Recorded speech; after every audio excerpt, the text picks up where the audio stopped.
Célébrez l'Afrique qui gagne avec la gamme 100% fruitée sélection de Presea en suivant ce programme.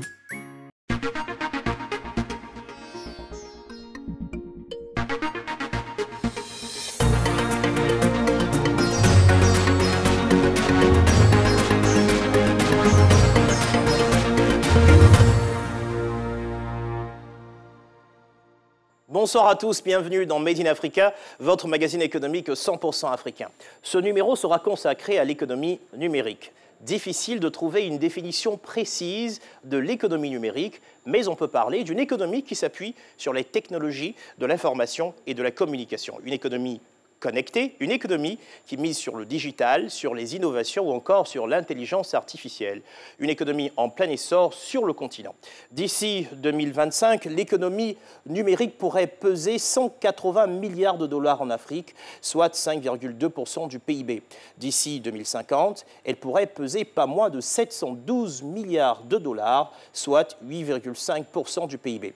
Autre chiffre impactant, l'Afrique est le deuxième plus grand marché au monde en termes de demande de technologies d'information et de communication. 520 millions de personnes sont connectées à Internet, soit 40% de la population. 60% accèdent à Internet via leur téléphone mobile. L'augmentation de l'accès à Internet à 75% de la population pourrait créer 44 millions d'emplois selon la Banque mondiale. Le numérique, vecteur d'opportunités et de croissance, c'est ce que nous allons découvrir ensemble. Au sommaire ce soir, enquête sur l'impact du numérique dans le secteur agricole ivoirien. Vous allez voir qu'il est aujourd'hui possible, dans le pays, d'établir le diagnostic d'un champ en quelques heures grâce à un drone, de gérer entièrement une coopérative agricole avec un smartphone ou d'être payé sur son téléphone en plein milieu de sa plantation. À la clé, de nombreux bénéfices. Puis nous vous emmènerons au Ghana à la rencontre d'un entrepreneur pas comme les autres, Benjamin Norté. Il s'est lancé dans la production de robots commerciaux, mais aussi robots éducatifs pour familiariser les jeunes aux nouvelles technologies et former les inventeurs de demain. Au cœur de son travail, le numérique. Quand on parle d'économie numérique, de nombreux secteurs peuvent être concernés et impactés. C'est le cas du secteur agricole. On estime à 200 millions le nombre d'agriculteurs africains susceptibles d'être demandeurs de solutions de digitalisation d'ici 2030. En Côte d'Ivoire, la révolution numérique est en marche et change la donne, comme vous allez le découvrir maintenant. Agriculture, le déclic du numérique, un reportage de Susanna Blondin, Thomas Diegobadia et Niki Kwame. District de Godjibois, à 3 heures d'Abidjan. Aujourd'hui, Aboubacar Karim et sa collègue viennent inspecter cette plantation d'EVA. Depuis plusieurs semaines, celle-ci est attaquée par un champignon du nom de Corynesporas, bête noire des agriculteurs. Les premiers signes sont d'ailleurs bien visibles.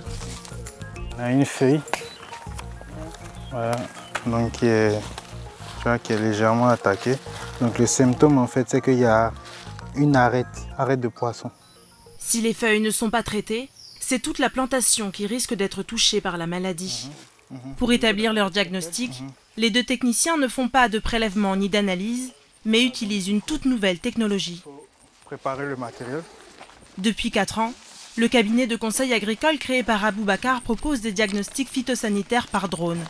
Ils sont les pionniers dans ce domaine en Côte d'Ivoire. On commence à préparer la tablette et tout ça en même temps. Cette technologie représente un gain de temps considérable. Il faut à peine 1 heure au drone pour survoler un champ de 50 hectares. À pied, l'opération aurait pris plusieurs mois. L'analyse par drone permet aussi un diagnostic plus approfondi. Avec le drone, en fait, l'avantage, c'est qu'on a plusieurs capteurs multispectraux, donc des capteurs en fait, qui prennent des images dans différentes longueurs d'onde pour pouvoir en fait, sortir une carte qui va nous permettre de savoir « Ah, ici il y a tel problème, ici il y a tel problème ». Établir le diagnostic d'un champ en quelques heures grâce à un drone, gérer entièrement une coopérative agricole avec un smartphone ou être payé sur son téléphone en plein milieu de sa plantation. Ces dernières années, les nouvelles technologies ont fait leur percée dans le milieu agricole. En Côte d'Ivoire, entrepreneurs et ingénieurs se prennent à imaginer une agriculture futuriste et numérique. À la clé, éviter les pertes agricoles, augmenter les rendements, accroître la transparence dans la gestion et la commercialisation de la production. Et l'enjeu est grand, En Côte d'Ivoire, l'agriculture représente 20% du PIB. La digitalisation du secteur pourrait permettre un bond de productivité sans précédent. Nous sommes allés à la rencontre de ceux qui préparent l'agriculture de demain.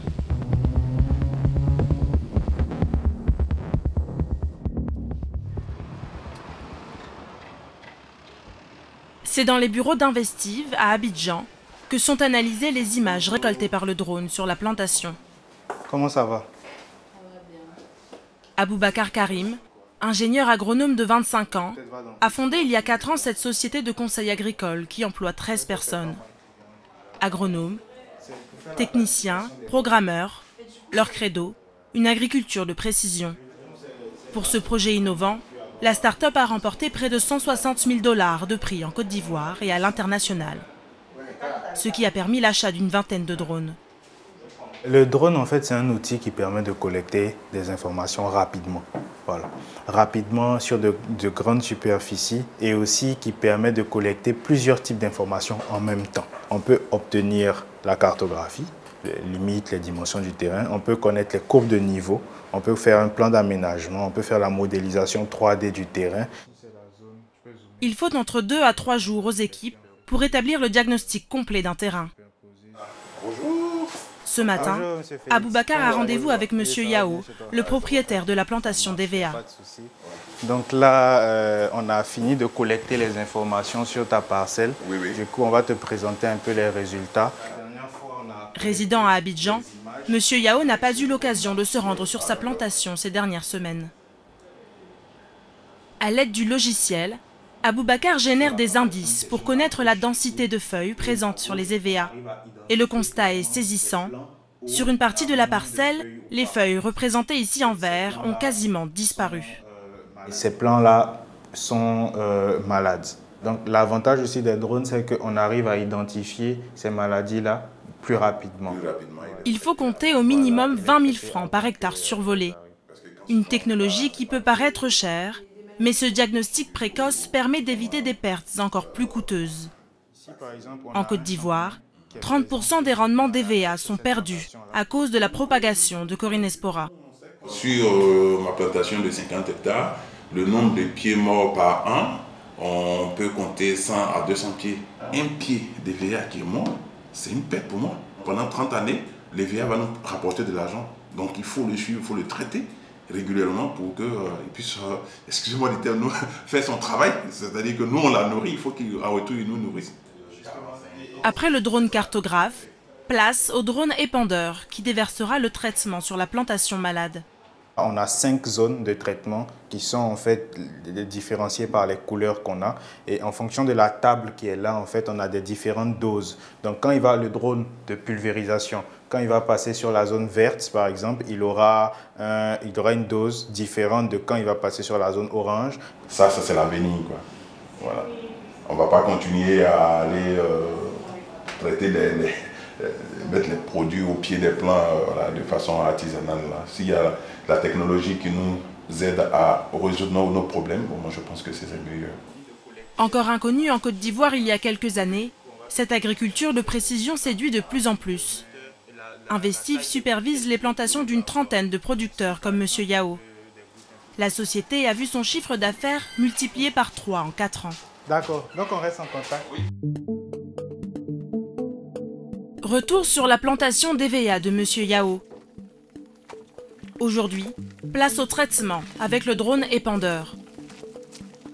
2 mètres d'envergure, 20 kg au décollage, mais une autonomie limitée. Il faut changer la batterie toutes les 15 minutes. L'équipe prépare l'antifongique qui sera déversé sur la plantation. Le traitement par drone permet de faire des économies en produits. Grâce à cette agriculture de précision, on utilise 30% moins de produits phyto et 90% moins d'eau. Parce que déjà, on a la zone exacte à traiter, donc la surface, donc il n'y a pas de dérive de produits qui va se déverser à gauche ou à droite. Grâce au drone, l'agriculteur n'est plus en contact direct avec les produits phytosanitaires, qui peuvent être nocifs pour sa santé. C'est le drone lui-même qui se charge d'épandre le produit. Il peut en contenir jusqu'à 10 litres. Donc c'est lequel des plans de vol que tu vas choisir? En fait, au total, nous avons 3 plans de vol. D'accord.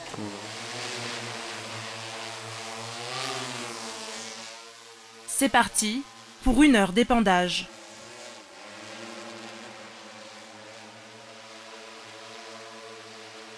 Je pense qu'il y a beaucoup de choses qui sont révolutionnaires dans le traitement par drone. Déjà, il y a la vitesse à laquelle on traite. Voilà, on est capable avec un drone seulement de couvrir jusqu'à 60 hectares par jour. 60 hectares par jour, quand les problèmes techniques ne viennent pas s'en mêler. La dernière fois, vous avez eu des pertes de signal comme ça? En cause, la densité de la plantation et le climat particulièrement humide qui brouillent le signal. C'est sûr que ça stresse. Oui, mais je veux dire, on a connu pire, quoi. À presque 10 millions de francs le drone, le jeune entrepreneur a de quoi être tendu. Mais est-ce qu'il a fini le plan de vol? Investive a déjà connu plusieurs crashs. Cette fois, plus de peur que de mal, le drone finit par revenir au point de décollage. C'est toute cette expérience terrain-là qui permet justement d'adapter. C'est pour ça qu'on dit que en fait, ce qu'on fait, c'est qu'on adapte les technologies au contexte local. Pour moi, l'agriculture africaine, en tout cas, va se développer avec des petits outils de mécanisation. Et pour moi, le drone, c'est un de ces outils-là. Voilà, c'est un petit outil qui est flexible, qui est facile à déployer, qui est aussi, je dirais, attractif aussi pour la jeunesse. Si certains misent sur les drones pour traiter les plantations et éviter les pertes, d'autres s'emparent des nouvelles technologies pour une meilleure gestion des coopératives. Département d'Alépé, à 45 km au nord-est d'Abidjan. Ici, on fait pousser du cacao, de l'EVA ou encore du palmier à huile. Bonjour monsieur Aloué, comment vous allez? Ça va.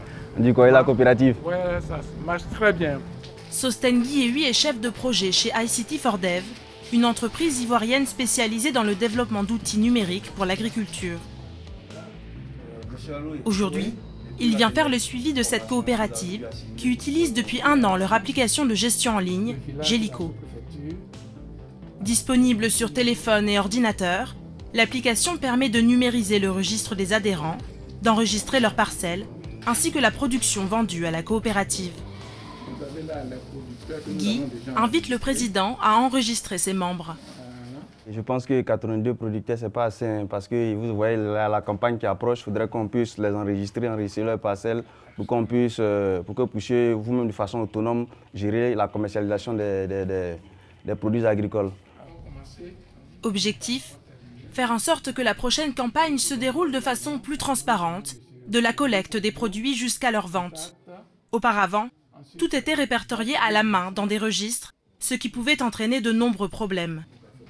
Et lorsque ces registres disparaissaient ou il manquait une seule feuille, ça créait des problèmes dans les coopératives agricoles parce qu'on ne savait pas qui a apporté quel produit, qui a apporté quelle quantité de cacao. Donc ça créait des discussions. Donc, ce qui faisait que non, il y avait des palabres et les coopératives disparaissaient. Gélico est utilisé par 193 coopératives agricoles ivoiriennes, regroupant plus de 70 000 agriculteurs. Monsieur Ognier, membre de la coopérative, souhaite aujourd'hui se faire enregistrer sur l'application. Bonjour, monsieur. Il aura la possibilité d'être informé en temps réel lorsque sa production sera vendue par la coopérative et bénéficiera d'un suivi de sa parcelle. Monsieur Aloué crée son profil sous l'œil attentif de Sostengui. En général, dans nos coopératives agricoles, il est un peu compliqué de trouver quelqu'un qui maîtrise l'utilisation des ordinateurs. Donc nous les accompagnons aussi dans la prise en main de la solution jusqu'à ce que ces coopératives-là soient autonomes. Aujourd'hui, le numérique dans l'agriculture est indispensable. Ok, j'espère que très bientôt on va oublier ça. Hein, parce que nous sommes à l'ère du numérique. Il est un autre domaine dans lequel le numérique pourrait changer la donne, celui de la bancarisation. Seuls 20% des Ivoiriens disposent d'un compte en banque et dans les zones rurales, le chiffre tombe encore plus bas. 5% des activités agricoles sont bancarisées. Adjoa est cultivatrice de cacao à Anwanze, dans la région du sud Bandama. Ces petites branches font que le cacao ne donne pas. Donc, il faut les éliminer. À chaque récolte, elle fournit 2 à 3 sacs de cacao à sa coopérative, qui lui reverse de l'argent. Pendant des années, la transaction s'est faite avec de l'argent liquide qu'Adjoa ne parvenait pas à épargner. Mais depuis 2 ans, elle vit une petite révolution. J'ai reçu le message. Il y a un message qui est venu de la part de Advance. C'est la coopérative Skadi où j'ai vendu mon cacao. C'est là-bas qu'ils m'ont envoyé mon argent. Ce message a été envoyé par Advance Côte d'Ivoire, une structure de microfinance. L'agricultrice, qui n'avait jamais eu de compte bancaire, bénéficie désormais d'un compte Advance. Lorsqu'elle remet sa production à la coopérative, l'argent est crédité sur son compte. Un système de rémunération entièrement dématérialisé qui a des avantages. Quand on te paye en liquide, les gens savent ce que tu as. La nuit, ils peuvent venir contre toi. Mais quand ton argent à la banque, ça est en sécurité. À chaque moment que tu en as besoin, tu vas pour retirer. Advance s'adresse à des populations traditionnellement en marge du secteur financier. Les agriculteurs ivoiriens sont une cible de choix.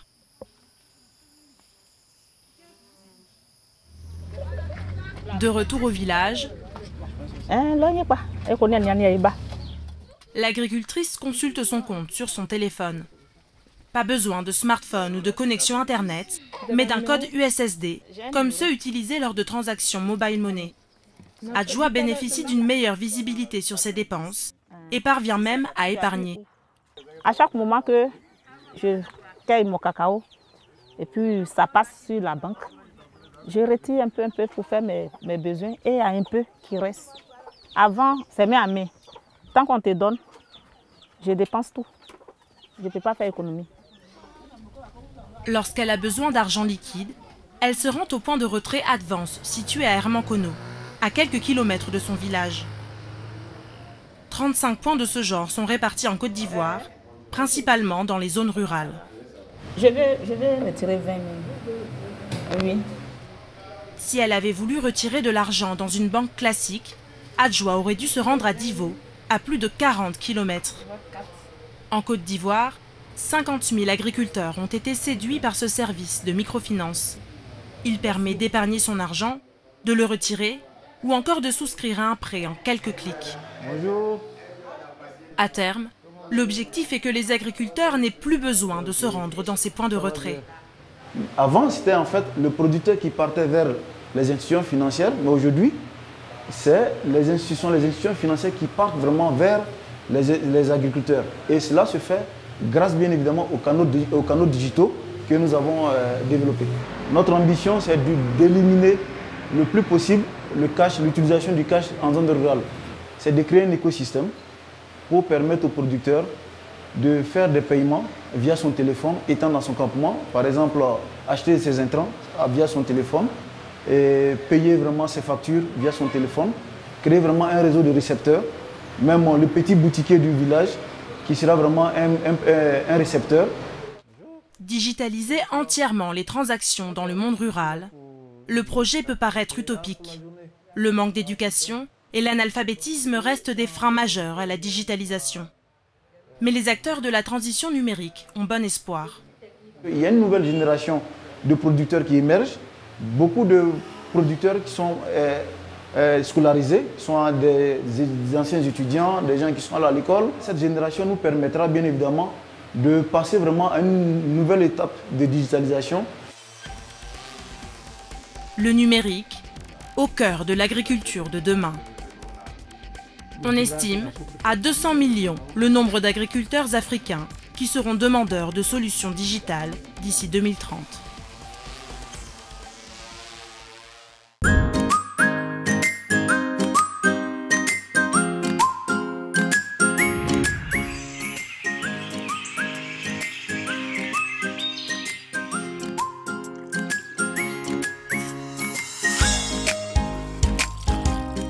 Pressia a sélectionné pour vous les meilleurs fruits pour faire son jus 100% fruits, sans sucre ajouté, vous apporte une énergie 100% naturelle pour toute la famille. Pressia, vivez 100% fruité.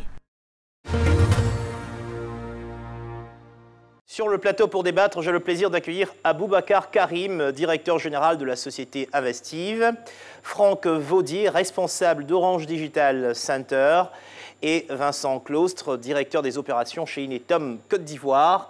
Bonsoir, Bonsoir et bienvenue.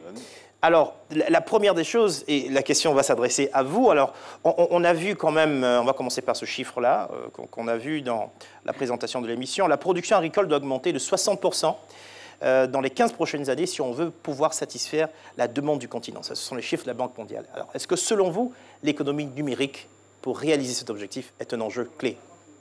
Je pense que la réponse est dans la question. Donc c'est un enjeu clé, effectivement, et nous y croyons, nous, fortement.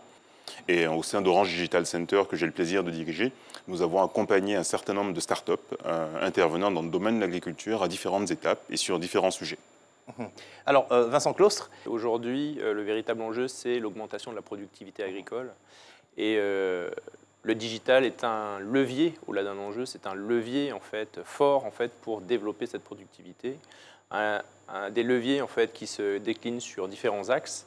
Le premier axe, j'ai envie de dire, c'est la mise en relation de l'ensemble de la chaîne de valeur agricole, donc de l'ensemble des acteurs de la chaîne de valeur agricole, donc les agriculteurs, les banques, les transformateurs, les producteurs, les acheteurs, pour justement fluidifier et accélérer, optimiser l'ensemble des transactions financières, opérationnelles entre chaque acteur. Exactement. Ensuite, on a également un grand axe de productivité qui concerne, on va dire, le conseil. Les agriculteurs aujourd'hui ont besoin de conseils pour augmenter leur production.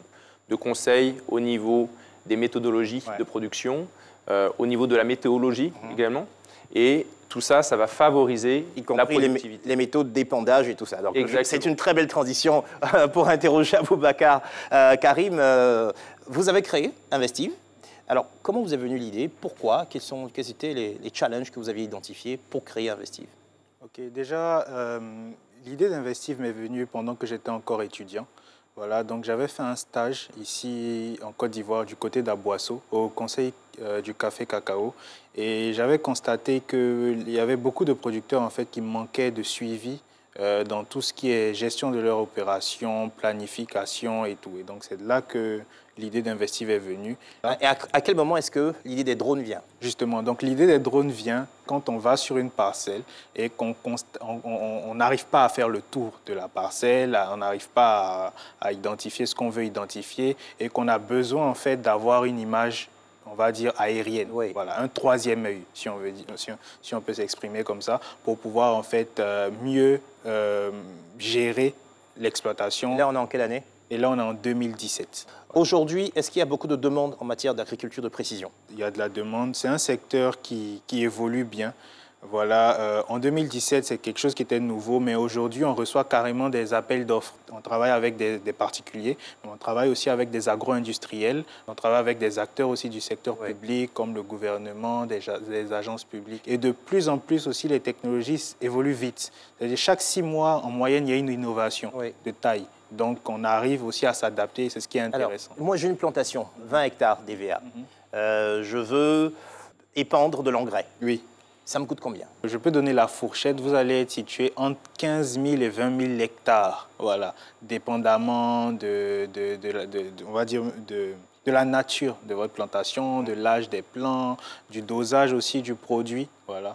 Donc, tous ces aspects-là jouent dans comment on établit en fait les prix. C'est quoi les prochaines étapes pour vous? Donc, les prochaines étapes d'Investive, c'est vraiment de pouvoir déjà augmenter encore plus notre flotte de drones, de manière à pouvoir répondre à la demande. Ensuite, deuxièmement, c'est de pouvoir développer des services informatiques, des logiciels à plus forte valeur ajoutée, voilà, avec toujours pour objectif de contribuer à bâtir le futur de l'agriculture africaine. Et voilà, le troisième objectif, je dirais, c'est de pouvoir aussi faire profiter notre expertise bâtie en Côte d'Ivoire aux autres pays de la sous-région ouest africaine. Voilà. Alors, merci Aboubacar Karim. Vous connaissiez Investive? Oui, de nom. Nous accompagnons une entreprise qui intervient dans le même secteur d'activité, oui. Alors, l'agriculture, c'est également un secteur qui vous intéresse en tant qu'Orange Digital Center. Tout à fait. C'est un secteur qui nous intéresse à plusieurs titres, parce qu'on l'évoquait tout à l'heure, les aspects stratégiques, c'est que l'agriculture représente dans nos économies environ en Côte d'Ivoire plus de 60% du PIB. vous avez plus de 60% de la population qui a moins de 25 ans, qui délaisse son agriculture en raison de la pénibilité, en raison des faibles revenus. Donc on voit bien par rapport aux chiffres que l'agriculture est la clé pour l'emploi de demain.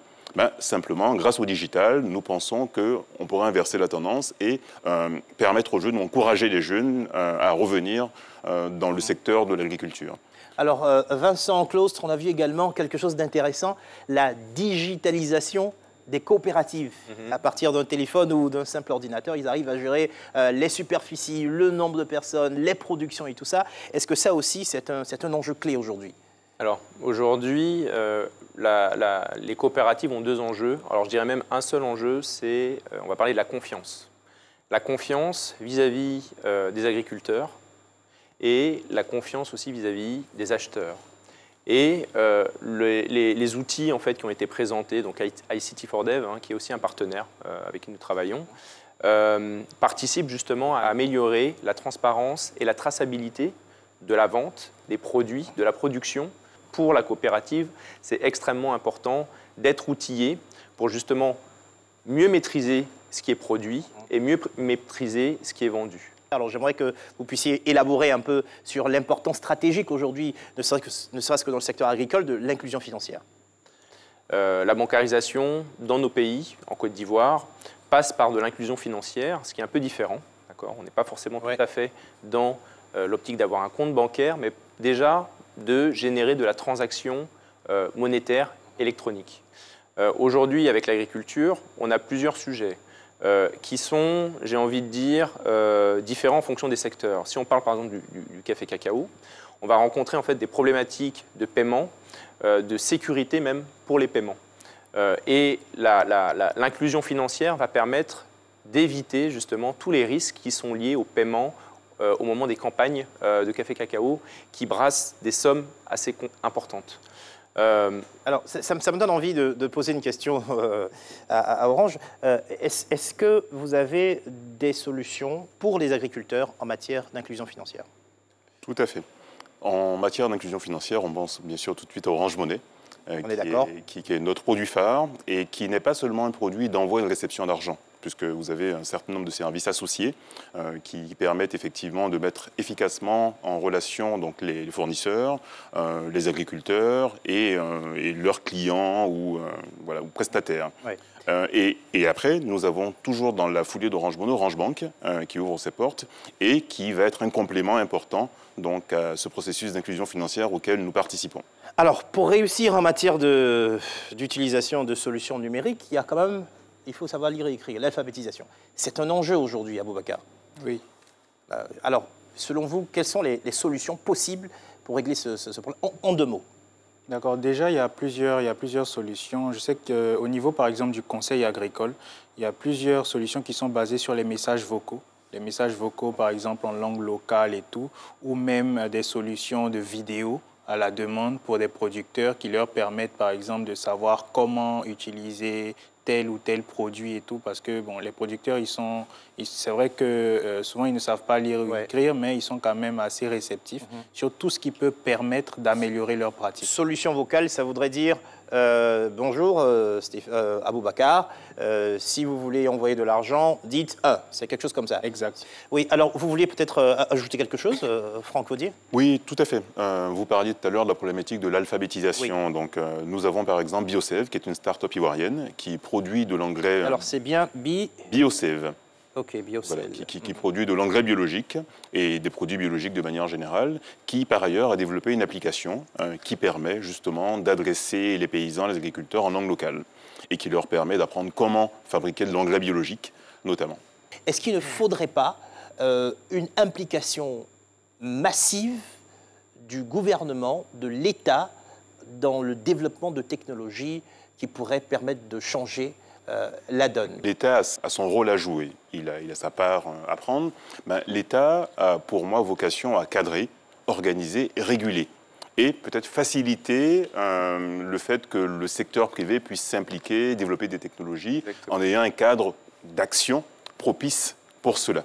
Alors, là, on a parlé d'agriculture durant l'ensemble de nos échanges. Est-ce qu'il y a d'autres secteurs autres que l'agriculture qui pourraient être fortement impactés par la croissance du numérique? Quelques secteurs à citer. Tous les secteurs. Aujourd'hui, oui, en effet, tous les secteurs, mais il faut regarder quels sont les secteurs qui vont apporter de la valeur pour le pays. Donc l'agriculture, forcément, 60% du PIB. La santé, on sait très bien qu'une population en bonne santé, avec une vraie politique de santé efficace, va augmenter aussi la productivité, le PIB de manière indirecte. L'éducation, qui sont aussi des leviers de développement pour nos pays.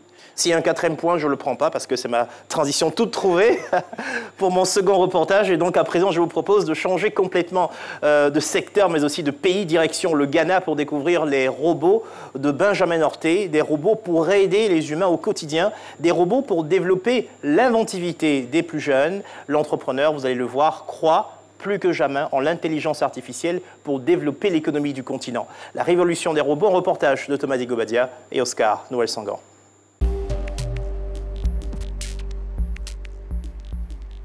Ce matin, à Accra, au Ghana, cette femme vient faire son shopping dans une boutique branchée du centre-ville. Mais contrairement à d'habitude, ce n'est pas une vendeuse qui l'accueille. Bienvenue, bonjour, comment ça va? Bienvenue à la boutique Cash. Je suis Cello, votre assistant robot. Comment puis-je vous aider aujourd'hui? Bonjour Cello, je cherche une robe noire. Pouvez-vous m'aider? Depuis 2 jours, ce robot est en test dans le magasin.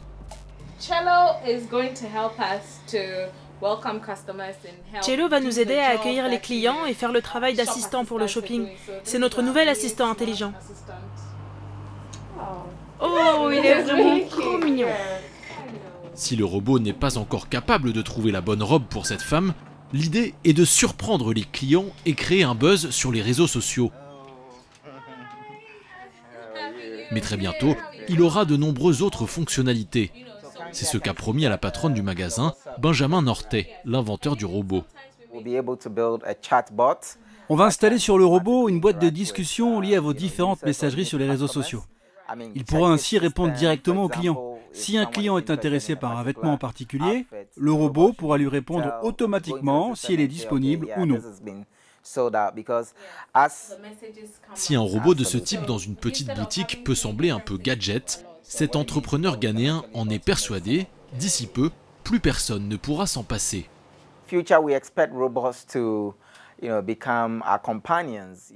Dans le futur, les robots vont être nos compagnons de vie. Ils peuvent faire autant de choses que les humains, voire plus.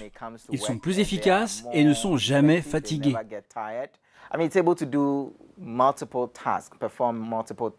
Mon robot Cello peut accomplir plein de tâches. Il peut être à la fois votre agent de sécurité, votre caissier ou encore votre vendeur. Populariser les robots dans la société ghanéenne, c'est le défi que s'est lancé Benjamin Norté. En quelques années, il a inventé plusieurs types de robots. Parmi eux, des robots commerciaux, mais surtout des robots éducatifs vendus dans des dizaines d'écoles au Ghana. Des robots destinés à familiariser les jeunes aux nouvelles technologies et former les inventeurs de demain. Pour programmer la plupart de ces robots, Benjamin Norté utilise l'intelligence artificielle, une technologie qui vise à reproduire l'intelligence humaine sur des machines, comme des robots ou des ordinateurs. L'intelligence artificielle est de plus en plus utilisée en Afrique comme dans le monde. L'entrepreneur en est convaincu, c'est grâce à cela que le continent va se développer dans le futur.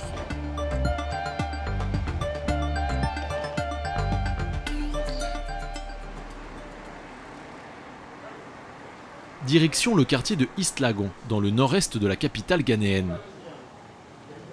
Dans cette école, comme tous les jours, les élèves ont cours de sport, de mathématiques, mais aussi de nouvelles technologies. Et le professeur n'est autre que Benjamin Norté. Bonjour à tous, comment ça va? Ça va bien. Aujourd'hui, c'est le jour des robots. Est-ce que vous êtes prêts pour vos cours de robotique? Avant de peut-être un jour construire des robots, il faut apprendre des notions de base. C'est l'ambition de Benjamin Norté avec ses kits qu'il a conçus lui-même. Grâce à eux, ses élèves de CP1 vont apprendre à construire un petit circuit électrique. L'objectif, parvenir à faire passer le courant pour allumer une petite ampoule. Toute la journée, des enfants de 5 à 17 ans vont se succéder dans cette classe. Au menu également de ce cours, pas comme les autres, modélisation 3D ou encore programmation informatique. Ça, par exemple, c'est un kit qui permet à des enfants de tous âges, à partir de 3 ans, de construire des circuits électroniques basiques. Au total, l'entrepreneur a inventé 9 kits différents. Il veut initier ses enfants dès leur plus jeune âge aux nouvelles technologies et peut-être susciter des vocations. Car pour Benjamin Nortet, certains des grands inventeurs africains de demain se trouvent peut-être dans cette classe.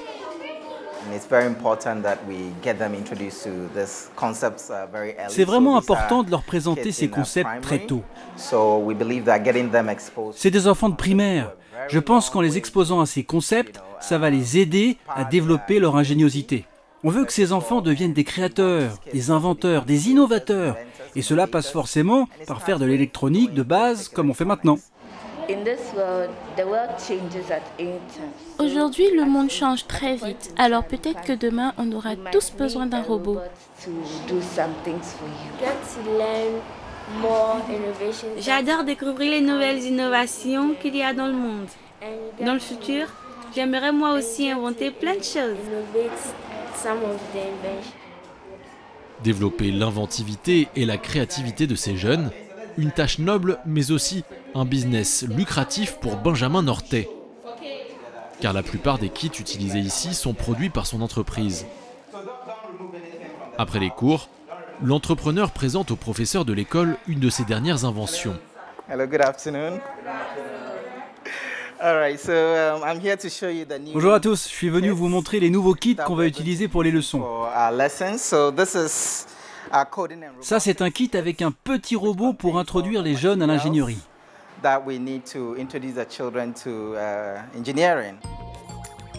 Selon le niveau et la complexité, les prix des kits sont compris entre 11 000 et 110 000 francs CFA. Cette école privée débourse, au total, un peu plus de 5 millions de francs CFA par an pour s'offrir le programme éducatif de Benjamin Nortet. Dans la prestation vendue par l'entrepreneur, des nouveaux kits chaque année, mais aussi un professeur spécialisé formé par ses soins. Si la directrice de l'établissement paie pour ce programme depuis 7 ans, c'est que selon elle, il est indispensable d'adapter ses élèves aux réalités du XXIe siècle. Dans notre école, nous pensons que c'est vraiment bien d'exposer les enfants à ces concepts, surtout à la vitesse à laquelle change le monde. On doit être sûr qu'on prépare nos enfants à faire partie de ce monde, et on pense que ça commence bien avant le collège ou le lycée. Il faut leur apprendre les nouvelles technologies dès leur plus jeune âge. Au total, Benjamin Nortet vend ses robots éducatifs ainsi que ses autres kits à plus de 60 écoles rien qu'à Accra. Et l'entrepreneur compte bien augmenter ce nombre. Il cible également les autres pays de la sous-région. D'autant que pour l'instant, il est le seul au Ghana et en Afrique de l'Ouest à proposer ce type d'outils éducatifs. Dès son plus jeune âge, Benjamin Nortet se passionne pour la robotique. Adolescent, il crée ses premiers robots de briques et de broc, inspirés notamment par le dessin animé Transformers. Après son bac, il s'inscrit à l'université à Accra en sciences de l'ingénieur. Avec une idée en tête, construire de vrais robots utiles à la société. C'est ainsi que les premiers robots éducatifs voient le jour il y a 10 ans.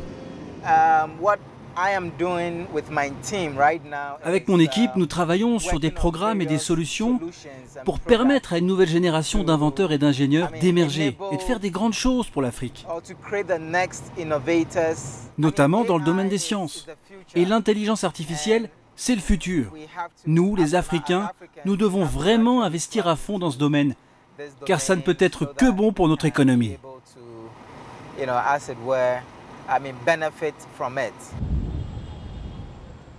C'est dans cet hôtel du centre d'Accra que Benjamin Nortet a installé son laboratoire de développement. Dans cette pièce, avec ses 2 ingénieurs, il travaille sur les futurs robots de l'entreprise, des concentrés de haute technologie. Tout ou presque sont made in Ghana. Pour ce robot, j'utilise plusieurs types de capteurs.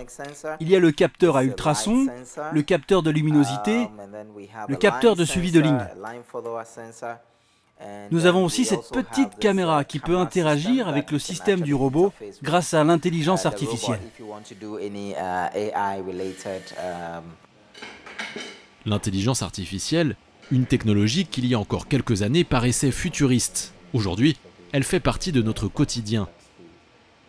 On l'utilise dans les GPS des téléphones portables pour calculer les itinéraires, les logiciels de reconnaissance vocale ou faciale, ou encore le traitement des données. What we are trying to do is to, mimic natural intelligence. So this is like artificial intelligence. Ce qu'on essaie de faire avec l'intelligence artificielle, c'est de répliquer l'intelligence humaine. Un cerveau humain a les capacités de comprendre des millions de choses. Nous, on entraîne les ordinateurs à faire la même chose, voire mieux.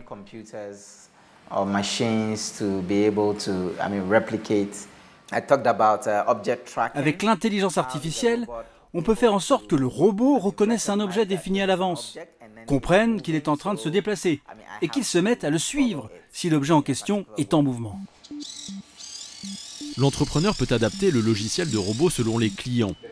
Une grande société de télécommunications vient de lui passer une commande d'une dizaine de robots pour ses boutiques d'Accra. Chaque robot est vendu 13 millions de francs CFA l'unité. Bienvenue dans notre agence. Votre ticket est le numéro 156. L'inventeur a d'autres pistes pour vendre ce robot. Les banques, les call centers, mais aussi le secteur de la santé. Il développe en ce moment un logiciel pour aider les enfants autistes à résoudre certains problèmes liés à la maladie.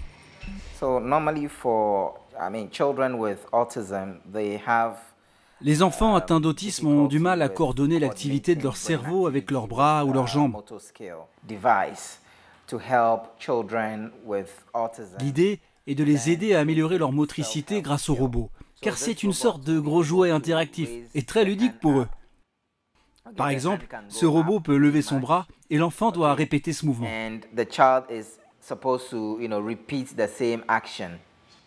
Des robots pour aider les humains au quotidien, le Ghanéen y croit dur comme fer. Et pour cela, il faut toujours plus d'inventeurs. Benjamin Nortet s'est donné pour mission d'aider à l'éclosion de nouveaux talents, notamment dans les quartiers défavorisés où les jeunes n'ont pas accès aux plus grandes études. Ce matin, comme régulièrement, Benjamin se rend avec un de ses ingénieurs dans un quartier populaire d'Accra. Good morning, how are you? Bonjour les enfants, comment ça va? Vous êtes prêts pour le cours d'aujourd'hui? Est-ce que vous vous souvenez de vos leçons de physique sur les moteurs et l'électricité? Tous les enfants présents ici habitent le quartier et sont issus de familles modestes. Depuis près de 10 ans, Benjamin Nortet sillonne les banlieues de la capitale grâce à son projet Robot Center. À chaque fois, il montre aux jeunes comment construire de petits robots à l'aide de matériaux de récupération. Quand l'école ne vient pas à lui pour acheter ses kits, c'est lui-même qui vient aux élèves de ces quartiers défavorisés. On veut donner l'opportunité à chaque enfant de fabriquer un robot. Avec cet atelier, on leur permet d'apprendre des notions de science qu'ils ne maîtrisent pas forcément. Car ces enfants sont tous à l'école publique, qui manquent de moyens pour leur apprendre ces concepts.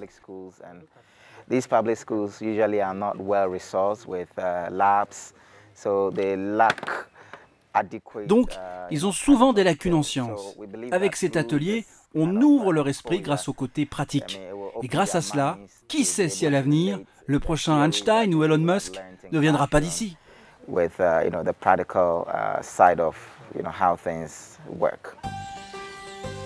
Des robots éducatifs pour trouver le nouvel inventeur africain de demain, des robots commerciaux ou encore des robots dans le domaine de la santé. Une chose est sûre pour Benjamin Nortet, les robots sont l'avenir de l'humanité.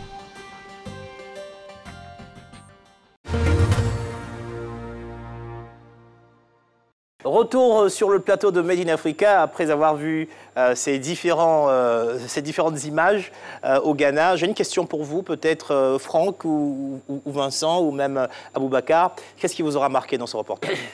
Ce qui est marquant, c'est le résultat auquel il aboutit. Il a quand même des robots qui sont relativement aboutis, même très aboutis. Et il produit sur place des kits pour les enfants. Donc on voit qu'il a bien avancé. Donc je pense que c'était un bel exemple. Et je pense qu'il était encouragé. Et je prends l'engagement donc de me mettre en relation avec lui pour pouvoir échanger et puis voir pourquoi pas une possibilité de collaboration. Nous souhaitons encourager la coopération sud-sud. Alors, votre réaction sur ce reportage, Vincent Claustre? Alors moi, ma première réaction, c'est ce qu'on appelle l'effet waouh. Orange, je connais bien. L'effet waouh, en fait, c'est vraiment vivre une expérience inoubliable. On a bien vu l'attitude de la dame qui est rentrée dans le magasin, ouais. La surprise, et ce qui est sûr, c'est que lorsqu'elle va rentrer chez elle, elle va faire la promotion du magasin, et forcément, ça va apporter des clients supplémentaires au magasin. Ouais. La deuxième chose, ouais. Qui m'a vraiment interpellé, c'est de voir la sensibilisation qui est faite dès le plus jeune âge, avec tout un dispositif scolaire qui est mis en place. Pour initier les plus jeunes à la robotisation, aux nouvelles technologies, au développement, au coding. Alors, Aboubacar, est-ce que, selon vous, aujourd'hui, les robots sont nécessaires? Est-ce qu'on n'a pas le choix d'aller vers une robotisation accélérée de notre société? Nous, les drones, bon, c'est des robots finalement qu'on utilise pour aller, quand on fait la ouais. programmation de vol, pour aller faire l'épandage et tout. C'est l'exemple parfait du robot. Je dirais qu'ils ont beaucoup d'avantages, voilà. Mais comme toute nouvelle technologie, il y a aussi des choses qu'il faut peut-être améliorer ou revoir, surtout en matière de tout ce qui a trait à la législation en matière des robots et tout. Concrètement, c'est quoi la définition du robot? C'est quoi la définition de l'intelligence artificielle? Alors, Franck aimerait se lancer sur la réponse, et ensuite je reviens. Pardon, juste pour dire que un robot, c'est un dispositif mécatronique, donc qui allie de la mécanique, de l'électronique et de l'informatique. Et donc, vous voyez que lorsqu'on prend cette définition, on voit bien que dans notre quotidien, l'aspirateur programmable que vous allez avoir chez vous, c'est un robot. Aboubacar l'évoquait tout à l'heure, un drone, c'est un robot. Vincent parlait des chatbots qui permettent d'échanger, de discuter avec des clients à distance, ce sont des robots. En fait, aujourd'hui, lorsque la vraie révolution sur la robotisation, c'est l'intelligence artificielle. C'est surtout ça, en fait, qui est sous-jacent. Oui. Et donc, quand on parle de robots, c'est surtout l'intelligence artificielle qui est derrière. Alors, l'intelligence artificielle, le machine learning, l'électronique, c'est tout ça, en fait, qui permet de rendre plus inclusive l'action, finalement, des robots dans notre quotidien. Mais j'ai une petite question. Est-ce que vous croyez que l'Afrique n'est pas en retard en ce qui concerne aujourd'hui la 4e révolution industrielle avec les robots, l'intelligence artificielle et tout ça? Bon, moi je vais prendre l'exemple du mobile money, voilà, parce que c'est un exemple qui est assez connu.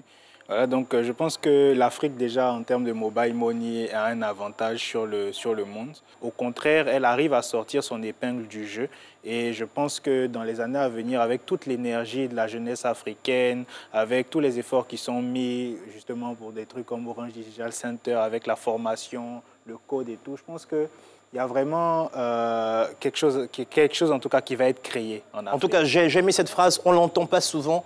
L'Afrique a un avantage sur le monde. Alors c'est un peu disruptif comme expression, mais je l'enregistre. Alors quand même, il y a le fait que Benjamin produit sur place, mais presque tout. Qu'en est-il des composants électroniques? Est-ce qu'on a des solutions aujourd'hui pour produire des composants électroniques en Afrique? Commençons par la Côte d'Ivoire. Mais aujourd'hui, tous les composants électroniques sont fabriqués dans un seul ou 2 endroits dans le monde. Je veux dire, les composants électroniques ne sont pas fabriqués en Europe, sauf certains. On est surtout en Asie pour la fabrication des composants électroniques. Justement. Le problème, c'est plutôt l'assemblage, d'accord, la production, l'assemblage en fait de ces éléments-là, où là, il y a une véritable opportunité aujourd'hui à pouvoir fabriquer, assembler, sur le territoire, en effet. Donc aujourd'hui, le challenge de Made in Africa, c'est de réussir à avoir des gens qui ont des idées et qui savent trouver les éléments pour les assembler sur place. Oui. Et je suis intimement convaincu de ce qu'on peut tout à fait, dans un avenir, enfin à moyen terme, développer en Afrique une véritable industrie pour la conception, la construction et la production de ces composants-là. Vous voyez, aujourd'hui, nous sommes des territoires d'exportation de matières premières, en grande partie. On a parlé beaucoup de détérioration des termes de l'échange à l'époque. Ce à quoi il faudrait arriver, c'est qu'il y ait une meilleure coopération sud-sud, parce que nos territoires regorgent de composants, de matières premières que l'on pourrait utiliser pour peu que l'on s'organise pour pouvoir les produire, les transformer sur place. Éventuellement, reprendre le leadership. Tout à fait. Voilà. Pourquoi pas? Alors, on l'a vu dans le reportage, un robot humanoïde à 13 millions de francs CFA. Ça vous paraît raisonnable? Après, ça dépend de l'utilité du robot. Finalement, c'est un investissement. Voilà. Donc, il faut vraiment pouvoir calculer en matière de retour sur investissement si ça en vaut la peine et si ça permet de générer du revenu ou pas. Voilà. Après, il y a des personnes peut-être qui sont passionnées, voilà, de robotique, mais je dirais que, en tout cas, nous, dans notre cas, quand on investit dans du matériel, c'est pour faire en sorte que ce matériel puisse nous produire un travail qui est à la hauteur de son investissement. Est-ce que c'est important ce que fait Benjamin Nortet de préparer ces jeunes-là avec l'ambition de créer chez eux des vocations pour en faire peut-être les prochains Elon Musk ou Einstein voilà. Alors, est-ce que c'est important ça? C'est primordial pour un enfant aujourd'hui de connaître l'évolution du monde et les outils de cette évolution. Et l'informatique, le digital, c'est l'outil, pas de demain, c'est l'outil, ça fait 20 ans, 30 ans que c'est déjà l'outil qui permet de construire le monde de demain. Et je pense que la démarche est louable et c'est la démarche qu'il faut avoir, la sensibilisation dès le plus jeune âge. Sur le territoire, on l'a compris, hein, il y a quand même des écoles qui font ce travail-là. Happy Coders, par exemple, qui fait de la formation pour les enfants au développement. Alors, question pour vous, Aboubacar. Le prochain Einstein, le prochain Elon Musk africain, vous y croyez? Oui. Vous croyez en vous-même, en fait. Apparemment, c'est en vous-même que vous croyez. Quoique Elon Musk, quand même, est une nationalité sud-africaine, hein, soit dit en passant. Hein. Entre autres choses, voilà. Donc là même, c'est déjà là. En fait. Il a été inspiré, on va dire, par son background africain. Voilà. Je pense qu'il y a de fortes chances, en tout cas, que le Einstein ou que le Elon Musk, le prochain, soit africain. Voilà. Il le dit, mesdames et messieurs, en pensant à lui-même. Alors, on a vu comme dans certains films, on a vu Terminator, par exemple, des robots qui prennent le contrôle de l'humanité, qui contrôlent les hommes. Est-ce que c'est quelque chose qu'il faut craindre? Je pose la question. Écoutez, je dirais dans l'absolu non, quoique. Vous savez, il y a une firme américaine qui a constaté qu'elle avait dans ses programmes des robots, des programmes qui s'étaient mis à se parler directement dans un langage inconnu. Donc ils ont tout débranché pour essayer de comprendre ce qui se passait. Voilà, donc ça fait tout de suite penser effectivement En baoulé. Et donc les machines commencent à apprendre toutes seules et elles peuvent prendre des initiatives. C'est ça qu'on craint. Oui, tout à fait. Vous voyez, on parlait d'intelligence artificielle. Derrière, il y a beaucoup de machine learning, donc la capacité des machines à apprendre des choses nouvelles et à devenir autonomes quant aux actions qu'elles peuvent mener, aux décisions qu'elles peuvent prendre. Est-ce qu'il faut avoir peur concrètement des robots? Donc je vais redire, je suis optimiste. Donc non, moi je n'ai pas peur en fait des robots. Aujourd'hui, c'est plutôt finalement la nature humaine qui est à craindre. Qu'est-ce qu'on veut en faire de ces robots-là? Aujourd'hui, il y a des applications, on voit commerciales, mais il peut y avoir des applications militaires, des applications de sécurisation, de contrôle de la population. Mais ça, à un moment donné, c'est l'homme qui le définit, c'est pas le robot. En tout cas, aujourd'hui, c'est pas le robot qui est capable de le définir. En tout cas, cette émission tire à sa fin. Je vais donc donner à Aboubacar la possibilité de faire une courte conclusion sur les sujets que nous avons abordés. Aboubacar. Pour conclure sur l'émission, je dirais qu'en tout cas, il y a beaucoup de progrès qui se font en matière de digitalisation, en matière de robotique en Afrique. Et on a besoin aussi, d'une certaine manière, que nos gouvernements, voilà, nos autorités nous regardent plus, font davantage confiance à toutes ces technologies-là et pensent à les intégrer aussi, on va dire, dans les pratiques courantes, dans tout ce qui est administration et tout. Je pense qu'en Chine, par exemple, la plupart des startups qui naissent ont 60% de leurs clients qui proviennent finalement du gouvernement. Et justement, ça aide en fait toutes ces entreprises-là à pouvoir faire des essais, faire les erreurs qu'il faut pour pouvoir bâtir des solutions solutions adaptées au contexte. Et je pense que ça, c'est des choses auxquelles on peut penser ici. Aboubacar, en disant ça, je pense que tout est dit.